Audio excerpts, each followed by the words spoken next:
Hello and welcome to the Book Club Review. I'm Laura. I'm Kate. And this is the podcast about book clubs and the books that get you talking. Today, we're discussing the surprise winner of this year's Costa Book Award, The Mermaid of Black Conch by Monique Roffey. It's a vividly told love story set on the small Caribbean island of Black Conch. A fishy tale of doomed womanhood. Even Margaret Atwood got excited about it, tweeting, "Not your standard mermaid, no comb and glass, no Lorelei hair, no catch and release." The Costa Book Award is one of the UK's most popular prizes, and Roffey's win left small publisher People Tree Press scrambling to reprint and get copies into curious readers' hands. But what did we make of this unusual novel? It weaves together sex, misogyny and race, with love, music, magic and myth, plus it throws in a few spliffs, that virginal mermaid, a crooked cop, and a chorus of vindictive women. All that in one book? Yes, indeed. But did it make for a good book club book? You'll have to keep listening to find out.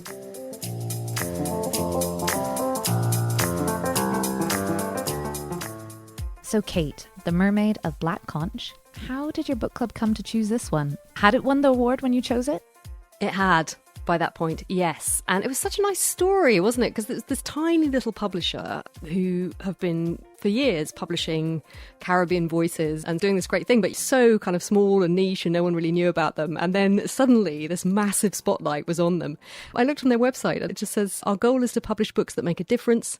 And though we always want to achieve the best possible sales, we're most concerned with whether a book will still be alive in the future." So I think not only were people happy for Monique Roffey because it seemed like she was an author who really deserved to have this attention, but also this publishers. And then it was this real story about everyone wanted this book and bookshops didn't have copies because they just hadn't been expecting to have this demand. And I guess, it's not like a big publishers that can just churn out a massive order really quickly. There are small publishers. So yeah, it was just a really nice story. This was published in 2020, but I don't know what the timings would have been for Monique Roffey to get a contract with People Tree Press. But she's an established, successful writer, and I had never heard of her. She had been shortlisted for the Orange Prize in 2020, shortlisted for the Costa Novel Award, and then other books of hers have won less well-known prizes. And yet I'd never heard of her. And crucially, my main point is that, this book wasn't picked up by one of the big publishers like Penguin Random House or any others. And it's brilliant that People Tree Press are going to benefit from the success in this award. At the same time, what were the publishers doing? They've just been making all these vows to publish more diversity and more diverse books. And yet...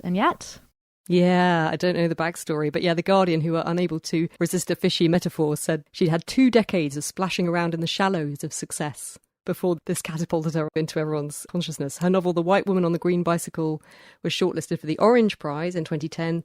House of Ashes was shortlisted for the Costa Novel Award, and other books of hers, as you said, have won less well-known prizes. Her novels have been translated into several languages. She's a lecturer in creative writing at Manchester Metropolitan University. But yes, this was Andy in my book club who recommended it to us. This was coming off the back of Shuggie Bain, which we'd read and loved, but quite a big, serious, downbeat read. And I think when he offered us up a book about mermaids, we were all like, yes, let's read that. Do you want to tell us what it's about? Sure. April 1976, St. Constance, a tiny Caribbean village on the island of Black Conch. A fisherman sings to himself in his pirogue, waiting for a catch, but attracts a sea dweller he doesn't expect.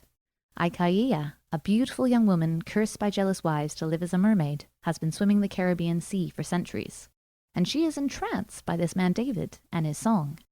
Some of us read this and some of us listened to it on the audiobook. And actually that was one of the things that came up in discussion was just how wonderful the audiobook is of this, because you've got this Caribbean accent that comes across very strongly in the way the book is written. So you really get the sense of the rhythm, of how it sounds when you're reading it. But I think obviously even more so when you've got these wonderful actors who are really bringing it to life. This is a book that has such a strong sense of place. It really transports you there.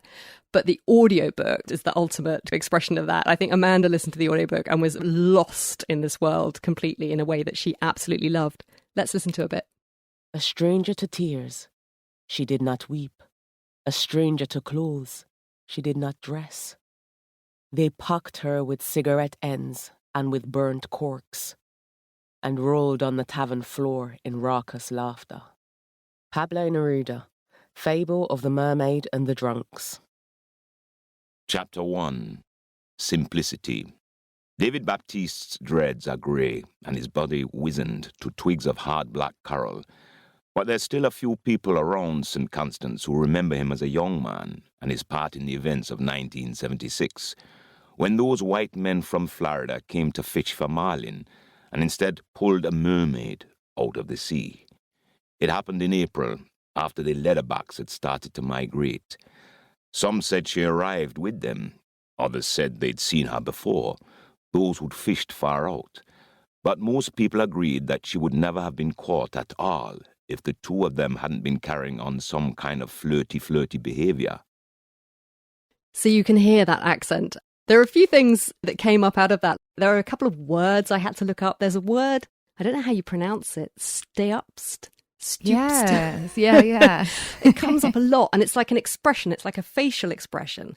And I kept thinking, what does that mean? Because characters kept doing this thing. And then I looked it up, and it's kind of almost like when you sort of suck your teeth, like, like you're not quite convinced of something. I think it's that kind of expression. But it was just great. I mean, it felt a bit like traveling, where you encounter these things that you don't know. And it was just fun being really immersed in this world. It begins with this epigraph, a snippet of this Pablo Neruda poem, which we heard in the audio there. And I think, there's something, this sense of the idea of the mermaid as being kind of mistreated and, these men crowded around and stabbing her with cigarettes. And I think that really, I'm not normally one to pay that much attention to an epigraph, which is shockingly bad of me because obviously the authors choose them with enormous care. Whereas I'm just usually so impatient to read the book. I can, and just plunge into chapter 1. But this really does frame this book so beautifully, and you remember it because this mermaid, who she is and the way she's treated and the way people behave around her, it's all connected to these undercurrents to do with power and control. And it's what makes it such an interesting read, because on the one level, it's this love story about this mermaid who is transformed back into a woman again, and this relationship between her and the fisherman who rescues her.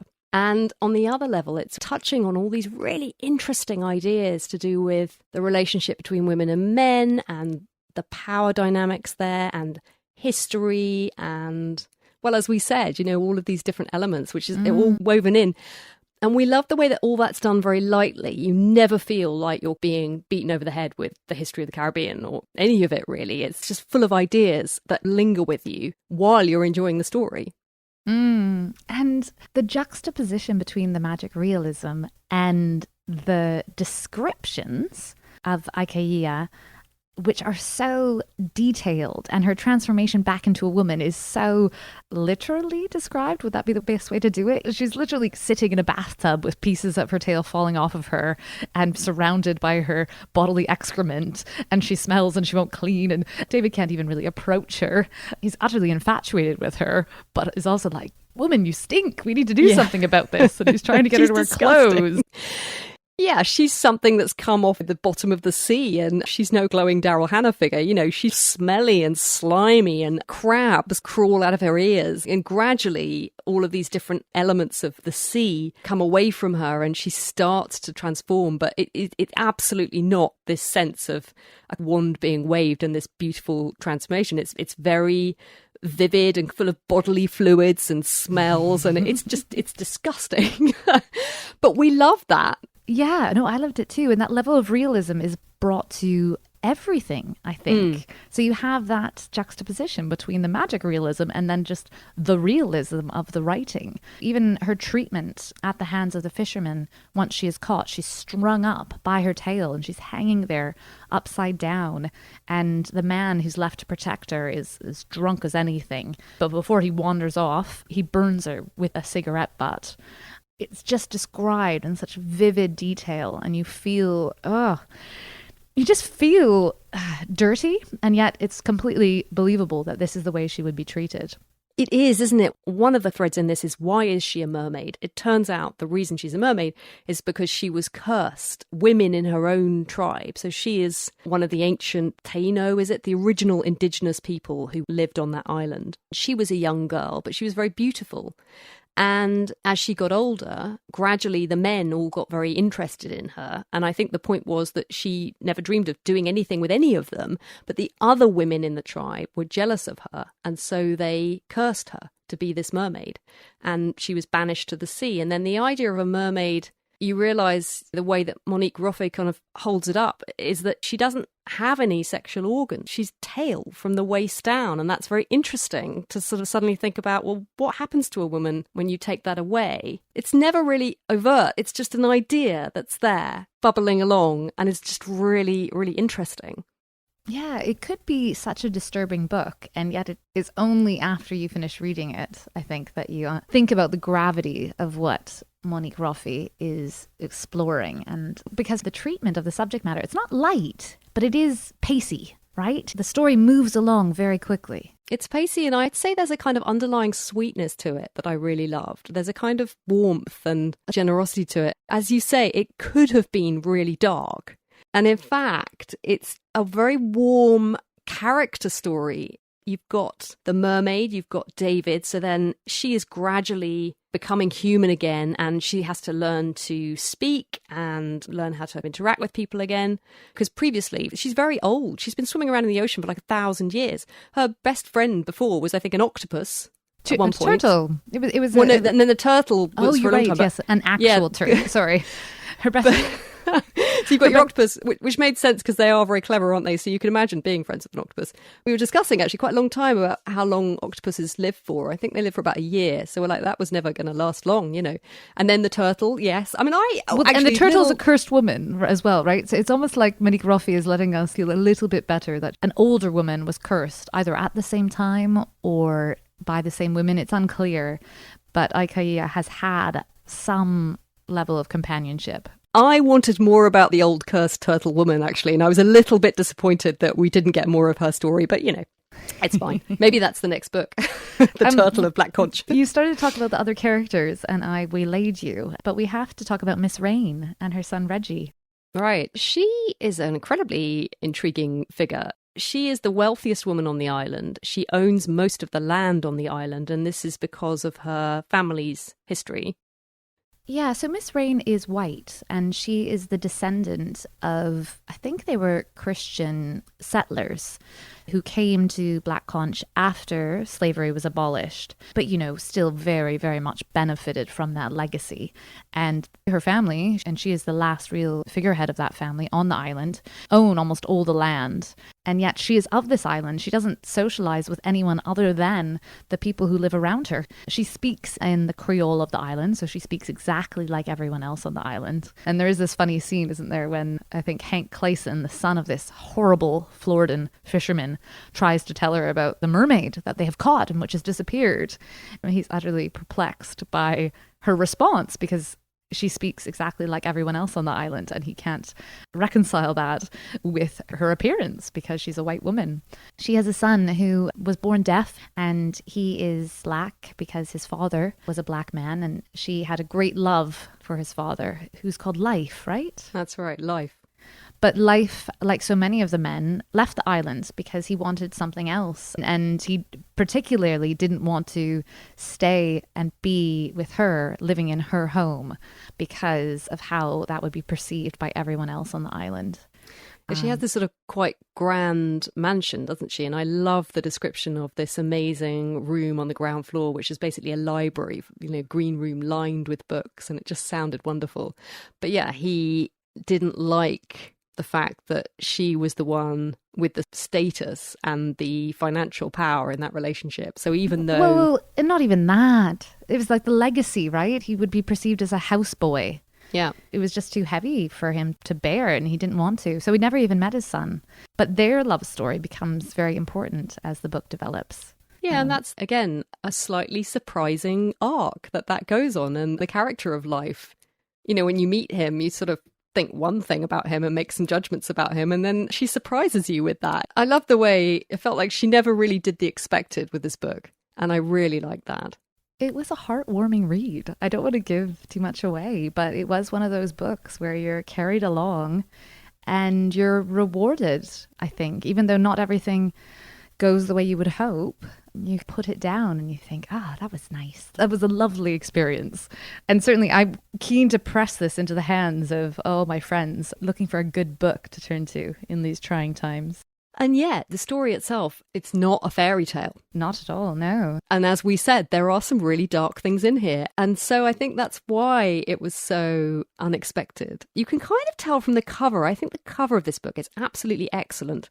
It's got a mermaid on the cover, but there's something a bit sort of scary about her. She's not a beautiful, idealized woman. She's tattooed and scowling, and she's got this huge, enormous tail. You know, there's this idea of her power, which is really interesting. You know, the power she has as this creature of the sea. And then when she comes on land and she transforms back into a woman, actually she becomes weak and very dependent on others. You know, just kind of interesting what happens there. We talked about, it's funny, Hannah said, you remember Kaya in Where the Crawdads Sing? And one of the objections that someone in my book club had to that was that Kaya was presented as this very idealized, you know, wispy, beautiful marshland creature, you know, with sort of tiny waist and this amazing thing. We were like, she would have been half starved. She probably would have smelled. Her teeth would have been awful, you know. We kind of wanted a bit more. And you get that realism actually in this, which is one of the things that's so pleasing about it. She's kind of how you imagine a mermaid might be. It's not actually that nice. Well, she is enchanting though, isn't she? Well, there's something really magnetic about her, isn't there? Which is what David falls for. There's something very pure and innocent about her, which it feels like that's what he's responding to.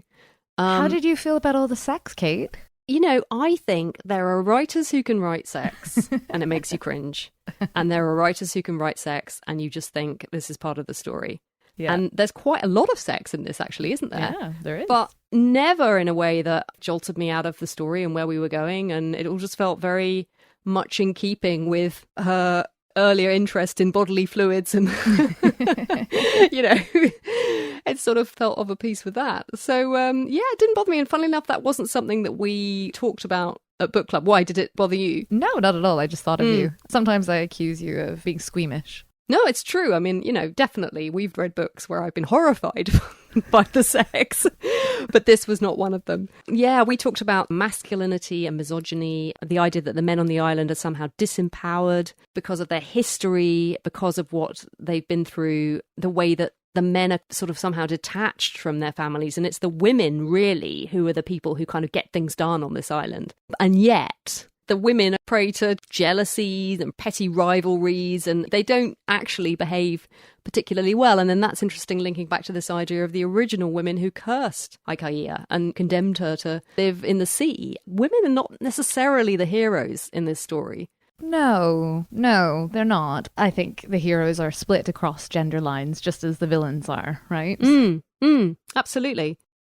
We talked about the pronunciation of Aikaia for a bit. Now, Laura, you and I, we looked up and we found out how she pronounced it, and that's how we've been saying. But Amanda listened to the audiobook, and obviously there is this quite strong accent in the book, and she said she came away with a strong impression that her name was Ikea, and that's what she said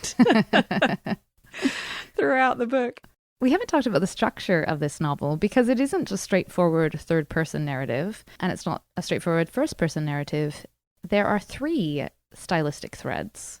We do have a third-person narrator writing in standard English. The English of books, isn't that what they call it at one point? Miss Rain calls it the English of books. And then there is David's own journal, which is written in the first person and is him remembering the spring and summer of 1976 from the year 2015. And then we have Aikaia's voice, which I think was so great, which comes in as poetry written in the voice of a woman who has only learned English, full stop, very recently. And so you get her perspective as well. And you have these different layers coming together in the novel. We've often talked about how certain stylistic devices annoy us. I don't know if we've ever talked about how I like to skip over poetry when it comes up in books normally. So like if anyone's read Possession, I skip it over all that poetry, which is very integral to the plot, but never mind. I thought, doesn't everyone? I hope so. Whereas here, it's song, isn't it? Because she is a singer. I think Aikaia stands for sweet voice. And so, yeah, I've been saying it's poetry, but maybe it's more songs that she's singing to herself about this time. It's really well done. I feel like a book like this would never be nominated for the Booker Prize. I mean, it wasn't. And yet, I think it's just as good as, I think it's way better actually than most of the Booker Prize nominees we read. Not as good as Shuggie Bain, I'll give it that. But I really didn't like Burnt Sugar. I thought that was a lousy novel, although many people, including I think you and Phil, disagreed with me. Real Life. And Sarah and I were no fans of The New Wilderness. Yeah, I feel like a book like this, though, is maybe too crowd-pleasing. It's too much of a story. It's more of a story than literature, putting quote marks around literature. I mean, the Costa Book Awards, it is for the most popular book. I don't know how they gauge that, but it's meant to be crowd-pleasing, isn't it? For the year's most enjoyable book, pitting the winners of 5 categories, first novel, biography, poetry and children's book, against each other.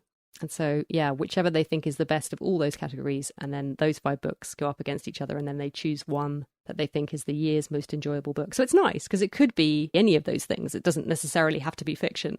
I agree completely about the poetry. Yeah, I'm a great one for skipping the poetry. When you get to it, you just think, oh, poetry. But it's perfect here. It's her voice. And it makes sense that her voice would be different from the other voices that you're used to reading. And it's just so perfect. You only get these snippets of her perspective. They're not long. And when they come, there's such a kind of sharp intervention in the ideas that you've been building up about what she might be thinking or feeling. I love them. I thought that worked so well. It was one of the many things I thought was absolutely brilliant. But, you know, Laura, not everyone in my book club was a fan. Interesting. I am intrigued. I mean, I can start with the most negative one, which seems a bit unfair, but Stuart said it left me completely and utterly cold, I'm afraid. It did nothing for me from the first page. I had zero emotional connection to it. He said, I did listen to a bit of the audiobook, but even when I listened to it, it seemed a bit exaggerated to me. So it just didn't land with him at all. I find Stuart really hard to predict. Yeah, it's funny, I thought, because he tends to like things that are quite cinematic, and I thought this was very cinematic, so I was really surprised. Hannah, yeah, was the other one. I really didn't connect with this. I didn't believe in any of the characters or the story, and it wasn't the mermaid. In fact, I thought she was one of the most real things about the book. It was things like the fact that the son teaches her sign language in a week, and then the SWAT team towards the end. So one of the things that we discussed is that there is a bit of a tonal shift, probably 2/3 of the way through this book, to what you'd have to say is kind of a sort of Hollywood thriller. You know, you've got the SWAT team and you've got this idea of... Well, a very pathetic SWAT team. I mean, it's funny because it's all very... Their guns don't even work. You know, exactly. It's all, you know, this little Caribbean island. And I felt like, to me, I quite liked that little change of pace towards the end. And that sort of suddenly it becomes a bit of a whodunit element and you've got different people chasing around. And I quite like that. To me, that kind of animated it in a way that if that hadn't been there, I wonder if I would have got a little bit bored. But I think some people that really bothered them and threw them out of the story, they didn't like this thriller element, that it does feel is quite a deliberate, it feels to me like the author's kind of having fun with that genre, that trope, you know, and throwing that in there at the end. And I liked it for that, but I think some people didn't. I felt like they saw through that and they just didn't think it was good enough. But that said, I did really appreciate the realism with which the author treated Aikaia. I did appreciate that she wasn't Ariel or Daryl Hannah. I thought that was done really, really well. And I did like the hunt at the beginning and her capture. I was really invested in it at that point. So there's this extraordinary sequence at the beginning where you've got this fishing vessel, these American fishermen have come down for this big fishing competition and they're all kind of macho and out there and who's going to catch the biggest, you know, sort of, what is it, Hemingway and the Marlin. And then when this mermaid is hooked, the hook is in her throat. She's trying to flee and they're reeling her in. And I mean, I had a kind of clenching in my stomach at the idea of this throat being torn by this hook. I mean, oh my goodness. But, you know, all of that is incredibly vivid. And you're really, that's the point, you're really invested in this character and what's going to happen. But then I think for some people in my book club, that wasn't then sustained. But for others... loved it. Maria gave it 4.5 stars. I really, really enjoyed this so much to the point that when I got to the last 10 pages, I actually left it for a couple of days because I wasn't quite ready to close it. Partly the escapism, it was like being there by the turquoise sea and Miss Rain's beautiful house. And I loved the characters. To me, this was a fable. Although I believed in them totally, even if a character just appeared for 30 seconds, I could imagine them perfectly, but at the same time, there were some characters that were purely good and others that were bad, and they felt very much like archetypes. But for me, that was part of the fable. Yes, I agree with Maria. Andy H. said, I like myths and legends, and this felt like a great change after Shuggie Bain. And if you buy a book about a mermaid, I think you shouldn't complain that it's unrealistic. I liked the way it touched upon the colonial legacy and the relationships between men and women. It made me think about that a lot more than I was expecting. The way she deals with relationships is done really well. It was perfect for what it was. It made me think more than I thought it would, and I really loved that Neruda poem. We bring everything down to earth and we just ruin everything. I must just read Andy Kay, the other Andy in my book club, who said, I really, really enjoyed it up to all the sex, because all of that was exposition and I thought it was done fantastically well. I was so involved. It was brilliantly realised, poetical, and I loved all the detail. But the thriller plot in the second half really undid it for me. It nosedived for me as a book. Suddenly various things started happening that made no sense to me, and I ended up flicking through the last bit of it because it felt to me like the author somehow couldn't be bothered to tie things up properly. The last third really disappointed me. I felt left down. Yeah, that's harsh. But, this is what he felt. Yeah. I felt like the final third was actually a return to the first third. I felt like in the middle, you have David and Akaia kind of retreating into their own world, right? Mm-hmm. Where it's just the two of them. And then Miss Rain and Reggie enter into that world, but it's still very, very protected and safe as they're building relationships. And then that final third is going back into the real world and the vices of other human beings and how that impinges on this safe bubble they've created for themselves. I also thought the caper, the thriller element, was meant to be quite comical. Yes. Like these are villainous people, but this is a small island. Yeah. And so nothing is done with great severity. They can steal the mermaid, they can sell her, they can get, a lot of money for her. But as you say, it's all really low rent. You sense it's all going to fall through completely. I definitely was aware of it when I got there. Like, where is this going? But I suppose by that point, she'd built up enough kind of affection and investment in these characters for me that I didn't mind. I just went with it. And then you end with a hurricane. The hurricane. And that's powerful. And again, that feels right to me. Yeah, all these things, it's helpful because they do make for good book club discussion. But you know what? I'm so glad that, this is the whole point of the show, but I felt like you and I were having quite a good time agreeing at the beginning of this episode, and actually getting those dissenting voices in from your book club is sort of fired me up. I'm like, what? What do you mean, guys? Bring it on. You're wrong. Let's talk about it.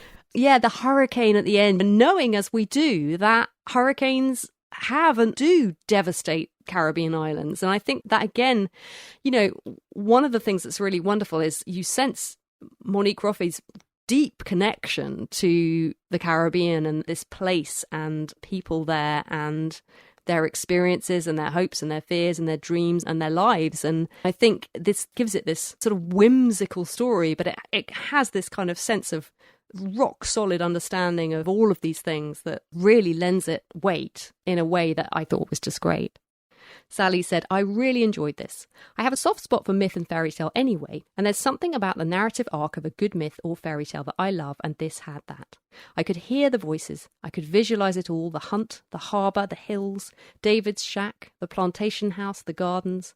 And reading it at this time of year, I loved the setting and the way it was so evocative of that place, and so different from what's going on here. And I think that also, for a lockdown read, while we're currently, we can't travel, we can't get on a plane and fly off to some exotic island, but this takes you there, it really does. A breath of fresh air and excitement and adventure, and it had all that for me. Absolutely. And maybe that's why I enjoyed it so much too. And then Amanda listened to it and she said, a wonderful evocative story with a light touch and yet history and myth woven in. It was so resonant. One of the best audio experiences I've ever had.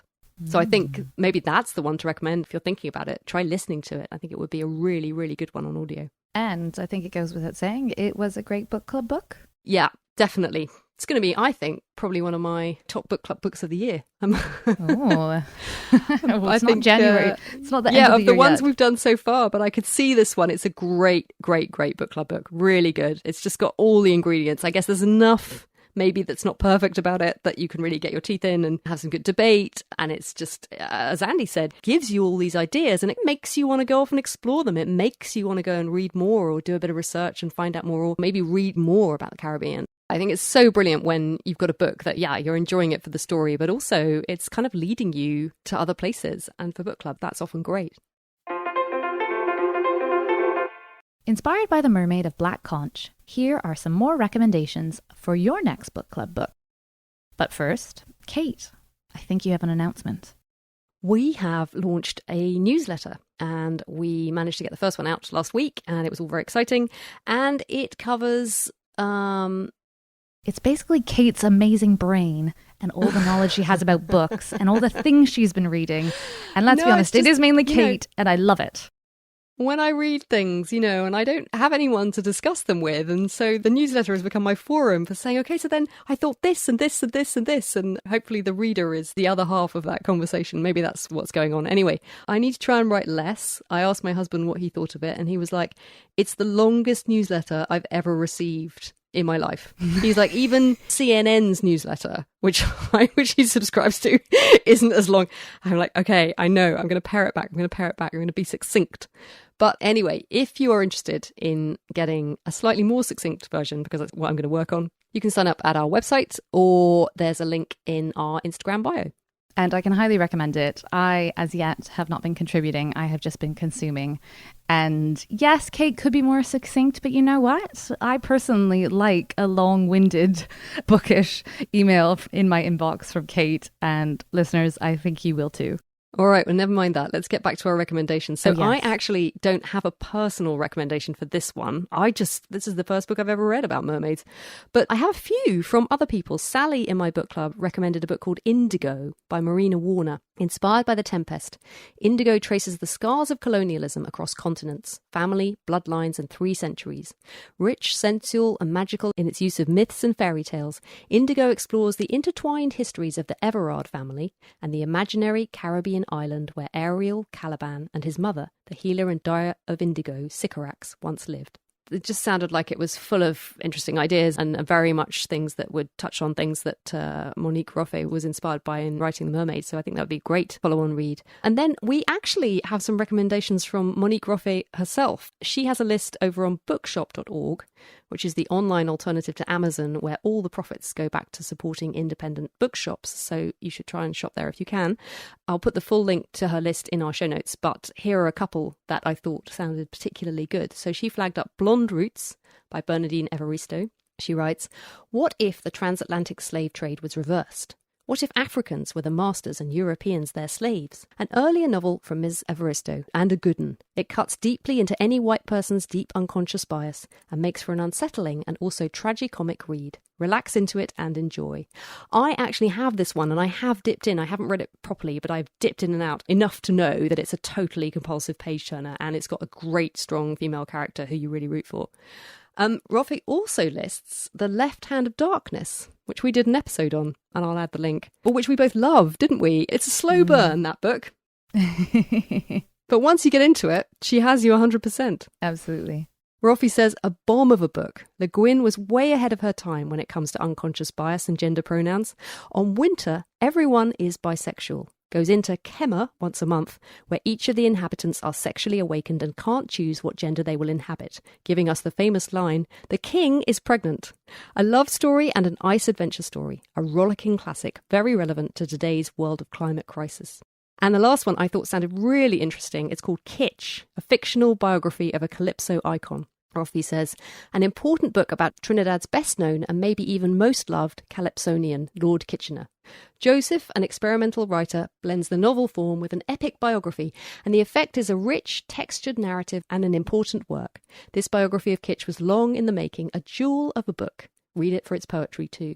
I want to read Kitsch. Kitsch sounds yeah, great. It does sound good, doesn't it? I have a few recommendations.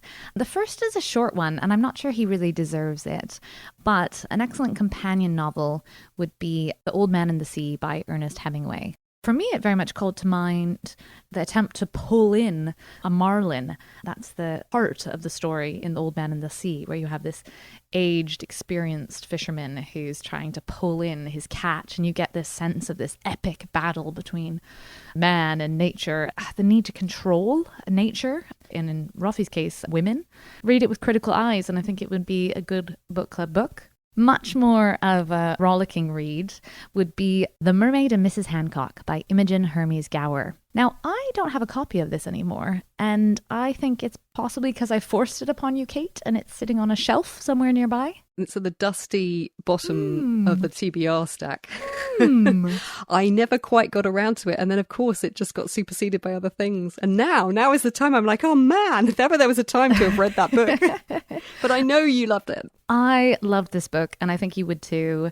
It is set in Georgian England in the late 18th century, and it is the story of Mr. Hancock, who is a merchant awaiting his ship returning home with all these goods from overseas, and it's going to be his fortune made. But when the captain of the ship returns, he doesn't have the ship with him. He has sold the ship for a dried mermaid, which looks like a distorted, grotesque baby with a tail. And Mr. Hancock is sure he's going to be ruined, but his captain says, no, it's a curiosity. We'll sell tickets and all the world will come. And you think, oh no, surely not. But indeed, that is what happened. The author, Imogen Hermes Gowar, works in museums, and so she has this real detailed eye for that sort of acquisitive culture and obsession with an object. And then the success of Mr. Hancock pulls him into this high-end brothel where he meets Angelica Neal, who is courtesan and envoy of Venus, and he falls desperately in love with her. I don't want to give too much away because I actually didn't know where the story was going. But anyway, their lives begin to intertwine in interesting ways. It's a real romp. It's very rollicking. I finished it and I thought, I'm not sure about the treatment of that and that. That felt a little bit too far. So I do think, as well as being really enjoyable, there'd be lots to discuss in a book club. But if you love a good historical novel too, this is one for you. So The Mermaid and Mrs. Hancock. And actually, the idea of a mermaid is what's most in question in this book. And that's quite interesting too. It's a very, very different mermaid than in The Mermaid of Black Conch. Almost the opposite in every way, I'll say, without giving too much away. So, one for book club. That sounds perfect. And for you, Kate, read it. Treat yourself. You'll love it. I know exactly where it is.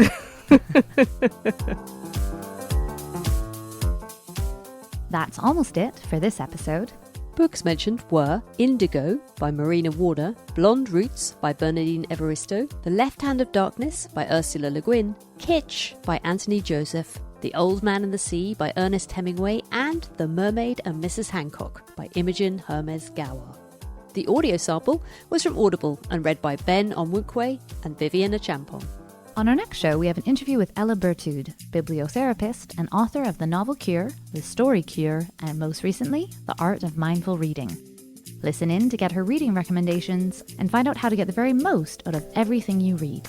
Our next book club discussion will be Mrs. Death by Selena Godin, in which Death befriends a writer who begins to work on her memoir. Actor Idris Elba called it a fantastically imaginative story about life, death, and everything in between. A potent reminder that life is short and every second should be cherished. But what did Laura's book club make of it? Listen in to find out.